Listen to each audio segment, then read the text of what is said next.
Olá, alunos! Sejam bem-vindos ao canal da Astro Educa e hoje vamos estudar para o concurso público da Prefeitura Municipal de Araguaína, no Tocantins, nos conhecimentos específicos do cargo de assistente técnico administrativo, com foco em noções de administração de recursos materiais e patrimoniais. Esse tema cai bastante porque a rotina administrativa envolve compras, recebimento, controle de estoque, distribuição interna, inventário e controle de bens públicos.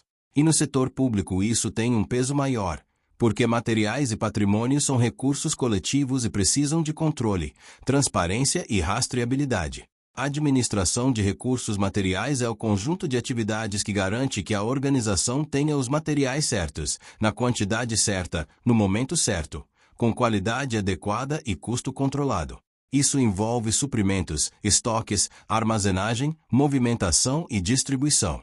A administração patrimonial, por sua vez, trata dos bens permanentes, ou seja, aqueles que não se esgotam rapidamente com o uso, como computadores, impressoras, mobiliário, veículos e equipamentos.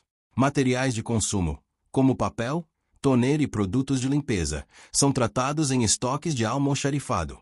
Bens permanentes exigem tombamento e controle patrimonial. Uma distinção muito cobrada é material de consumo versus material permanente. Material de consumo é aquele que se consome, se desgasta rapidamente ou se incorpora ao uso, exigindo reposição frequente. Material permanente é aquele que tem vida útil maior e permanece no patrimônio por um período prolongado. Em prova, a banca pode dar exemplos e pedir a classificação, então o caminho é pensar, vai acabar rapidamente ou vira parte de um bem? Se sim, é consumo. Se vai durar e precisa de controle por número patrimonial, é permanente. Outro conceito básico é a cadeia de suprimentos, ou suprimentos. Suprimentos inclui todas as etapas desde a identificação da necessidade até a entrega e disponibilização para uso, requisição, planejamento, compra ou contratação, recebimento, conferência, armazenagem, distribuição e controle. No setor público, essas etapas devem obedecer regras de licitação e contratos quando aplicável, mas aqui a disciplina foca mais em gestão interna de materiais do que em licitação. Mesmo assim, a banca pode misturar com o tema de controle e economicidade. Gestão de estoques é um núcleo importante. O objetivo é equilibrar. Estoque alto demais aumenta custo, risco de perdas, vencimento e obsolescência. Estoque baixo demais gera falta e paralisação. Para controlar estoque, existem conceitos como estoque mínimo, estoque de segurança e ponto de pedido. Estoque mínimo é o nível abaixo do qual o material não deveria cair, porque há risco de falta. Estoque de segurança é uma reserva para cobrir atrasos de entrega e variações de consumo. Ponto de pedido é o nível em que você deve fazer nova compra para que o material chegue antes de acabar, considerando o tempo de reposição. Em prova, não é comum pedir em cálculo avançado, mas é comum pedir em o conceito e a finalidade, evitar falta e evitar excesso. Outra ferramenta muito cobrada é a classificação ABC. A classificação ABC organiza itens do estoque conforme importância financeira e impacto.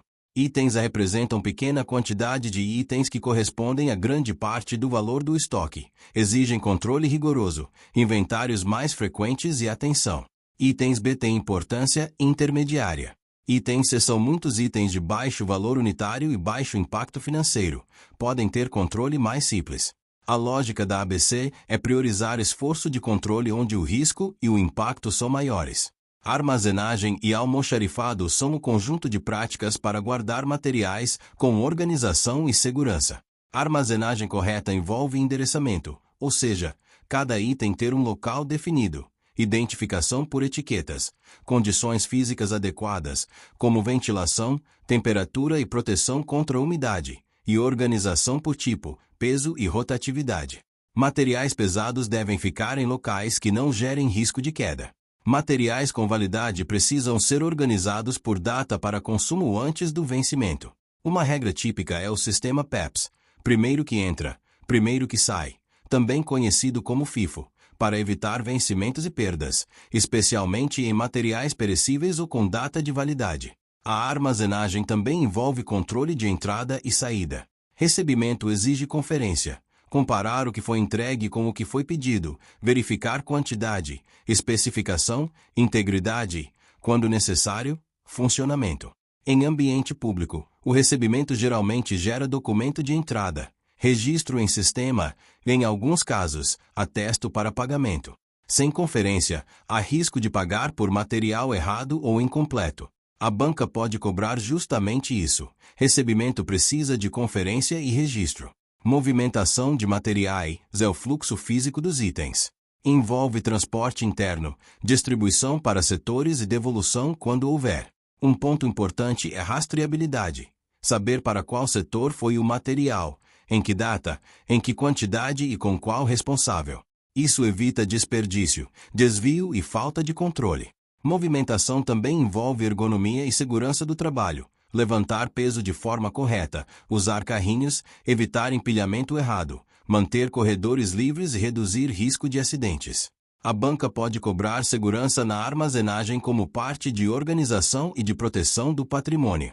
Segurança de materiais e patrimônio envolve medidas para evitar perdas, furtos e danos.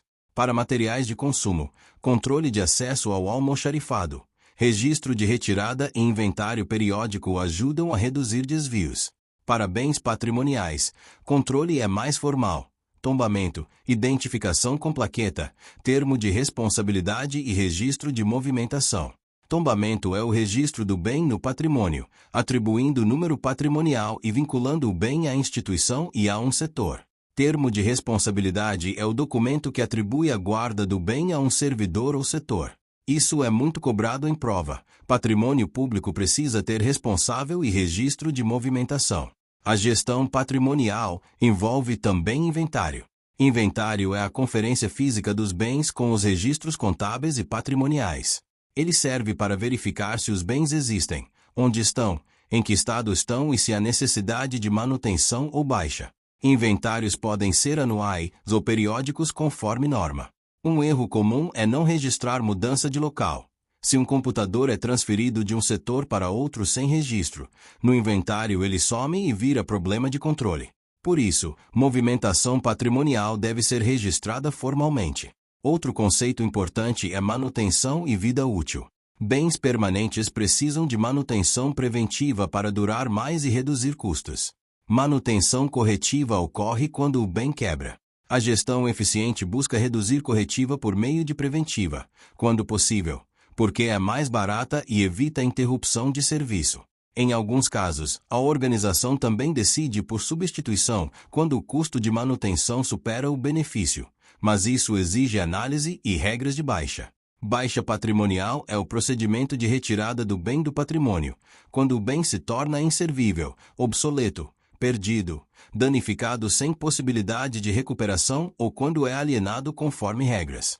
Em setor público, baixa não é jogar fora. Exige processo, justificativa, laudo quando necessário, autorização e destinação adequada.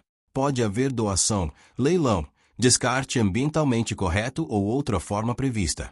Isso também pode aparecer em prova como conceito. Baixa é procedimento formal. A administração de materiais também envolve padronização. Padronizar materiais reduz variedade e facilita controle e compras. Por exemplo, padronizar tipos de papel, toner e modelos de equipamentos reduz custos e simplifica manutenção. Em provas, padronização aparece como prática de racionalização e qualidade. Noções de qualidade e controle também entram. Materiais precisam atender especificações. Receber material fora do padrão pode gerar falha em serviço e desperdício.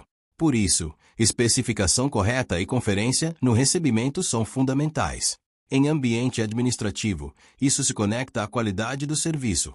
Se falta toner, o atendimento para. Se falta papel, o protocolo falha. Se computador está quebrado, o sistema não funciona.